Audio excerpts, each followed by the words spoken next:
Hey, Josh from Bernal Cutlery here. I found a bunch of old Italian knives recently. This is super exciting. I can count on one hand the amount of vintage old handmade Italian knives that I found in the 20 years or so that I've been buying and selling vintage knives. So this is really cool to find a little hoard like this. Here's a few of the vintage Italian knives that are part of the collection that we just came by. And yeah, I found a couple of these Pinot knives in the past, some chef's knives, and I had a customer many years ago that had a bigger one of these and sharpened it a number of times. Real similar to, kind of a lot of other older European carbon steels, relatively soft, easy to sharpen. Um, and, there's there's a lot of these pasta knives in here, like tagliatelle.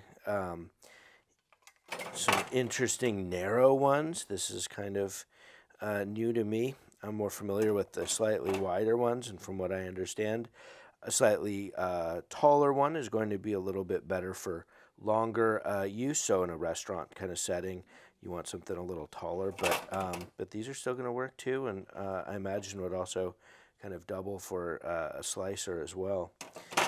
There's the Pinot brand that is from Maniago, and there are several towns in northern Italy that these are from, it seems. There's another one which is marked Conzo, and so lots of small production, small workshops. This is certainly not giant production here. A lot of hand forged stuff. Most of these seem to be hand forged, as you can see from the taper in the tang here, and these old rosette pin and disc style rivets. And in other parts of Europe, these were replaced with the machine made rivets in the 50s. In the 60s. So often with a French knife, you could assume it's 50s or earlier from this type of rivet. I'm not sure if they use these for longer in Italy, in northern Italy, in these little workshops. But we definitely have all pin and disc style. This looks like aluminum and iron or steel. There's steel and brass, some all brass ones here. And this is the bedevilment of this type of rivet here if you lose a little disc. But most of them seem to be intact. There's a number of pinned ones as well. And this is all super old style construction. These are definitely hand ground. And really interesting to go through these, find these little brands. It's sometimes impossible to track down some of these marks. This is a mark that I've seen before, the two swans. Cool. Hand forged. Super rough handling.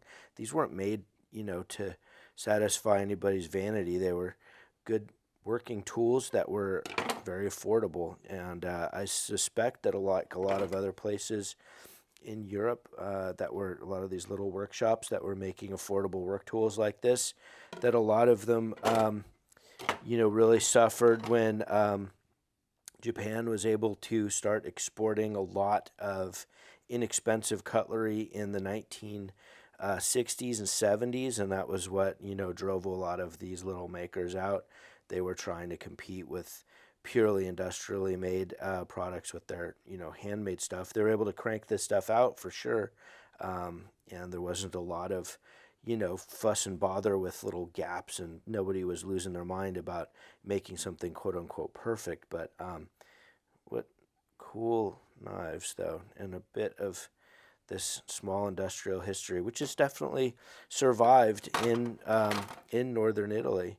A lot of the centers of cutlery making have definitely persisted. It's not gone, but this style of knife making is. So what a treat to find this stuff. So thanks for watching, and you're going to have to tune back because I have a lot to learn about these knives. I have a lot of cleaning to do as well, so we'll be getting more of them out in the next couple months, and yeah, this is fun. I always like being flummoxed by something a little bit. So stick with me and tune back in.